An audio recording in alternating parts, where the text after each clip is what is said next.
mặt láได้chỉ vật bao nhiêu nó khoa vị ở bàn thì tật kỵ sạ trà tật kỵ pin cụp sạ của bà pua riệp smile cho cái tối lơi hạt này trà chẳngสเปรย์เพชรจ้างแต่เวอร์ค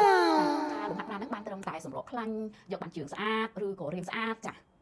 ถ้าตรมตายจุดแท้คือสเปรย์ตรมแต่เนี่ยออตตะกี้ออตกูหรือโกเนี่ยได้ทวดเนี่ยเลือกกันจังเลย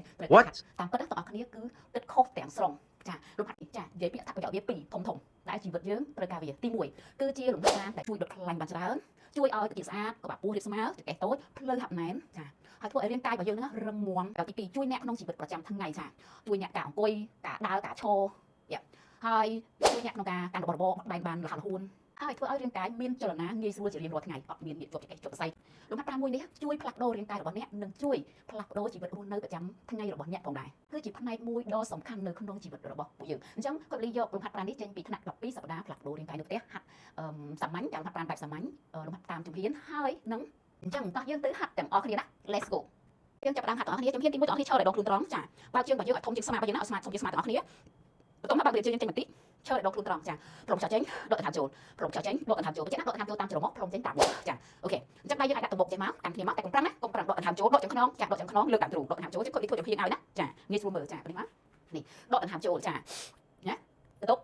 នេះដល់នេះនេះចុចគីបាត់នេះមកតុបដង្ហើមតែខ្លួននេះនៅនិយាយបានចាតុបដង្ហើមរួចគីទៅតាមនេះចាបាក់ពាត់កន្លែងណាគឺដកដង្ហើមនេះតុបចាតុបយកទៅនេះមក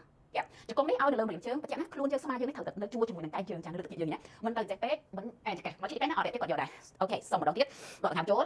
ចាជង្គង់របស់យើងត្រូវនៅលើម្រាមជើងចាកុំមកហួតឲ្យចេះពេកឬក៏មកក្រោយពេកណាចឹងហើយអូខេចាសុំម្ដងទៀតតដកដង្ហើមចូលហើយបាក់ពោះទៅចាំទៅនេះតម្លាក់គូទៅតិចតិចចាតម្លាក់គៀនទៅតាមឲ្យមានអារម្មណ៍តាំងគៀនចានេះមកតាំងគៀនមកទៅបញ្ចប់លើកឡើងទៅនេះចាំផ្លុំចេញចាអញ្ចឹងអត់អ្នកមើលរូបបន្ថែមពីលើខ្លួននេះដាក់ចំណុចឲ្យមើលណាចានេះមើលជង្គង់ហើយមើលជង្គង់ហ្នឹងណាមើលជង្គង់របស់យើងអញ្ចឹងមើលរូបនៅខាងលើចាដកដង្ហើមចូលទៅតុបនេះញ៉ាផ្លុំចាដកដង្ហើមចូលទៅតុបរៀបឡើងផ្លុំទាំងអស់គ្នាចាបញ្ជាក់ណាចូលកន្លែងនេះណាផ្លុំជាប់គូហើយក្បាក់ពោះគឺហឹកណែនបែបហ្នឹងអញ្ចឹងដង្ហើមក៏សំខាន់ការកាន់ក្បាច់ក៏សំខាន់ទាំងអស់គ្នាអាចធ្វើវាអ្នកធ្វើបងដល់ទៅ20បានតែបងអាចធ្វើបានឲ្យដល់100ហ្មងចាណាដល់100ហ្មងតែដល់ខាងគាត់គឺតិចណាស់ហើយនឹងដង្ហើមត្រូវបានបងហាត់អត់ហត់ចាអញ្ចឹងវីដេអូនេះគឺលំអិតនៅក្នុងថ្នាក់12សប្តាហ៍ផ្លាស់ប្ដូររូបរាងនៅផ្ទះរបស់คุณលីដែលជួយបងប្អូនទាំងអស់គ្នាឲ្យរាងស្អាតចាហើយជួយជីវិតប្រចាំថ្ងៃរបស់យើងត្រូវការវាព្រោះគ្នាចាទាំងអស់គ្នាសម្រាប់អ្នកដែលចង់សម្របទម្ងន់ដកខ្លាញ់ដាក់សាច់ដុំបង្កើតសាច់ដុំរាងកាយរបស់យើងឲ្យរឹងមាំស្អាតគង់វង្សយូរអង្វែងទាំងអស់គ្នាខមមិនពាក្យថាផ្លាស់ប្ដូររាងកាយរបស់ខ្ញុំខ្ញុំនឹងផ្ញើព័ត៌មានលម្អិតទៅកាន់អ្នកចាអញ្ចឹងជាចុងក្រោយគាត់លីចង់ផ្ដាំទៅទាំងអស់គ្នាថាទាំងអស់គ្នាមិនចាំបាច់ហាត់ប្រាណមួយថ្ងៃឲ្យច្រើនក្បាច់ទេគ្រាន់តែអ្នកត្រូវការលំហាត់ប្រាណដែលត្រឹមត្រូវប៉ុណ្ណោះសម្រាប់ដងខ្លួនរបស់ទាំងអស់គ្នាចាអរគុណសម្រាប់ការ like និង share ឥឡូវ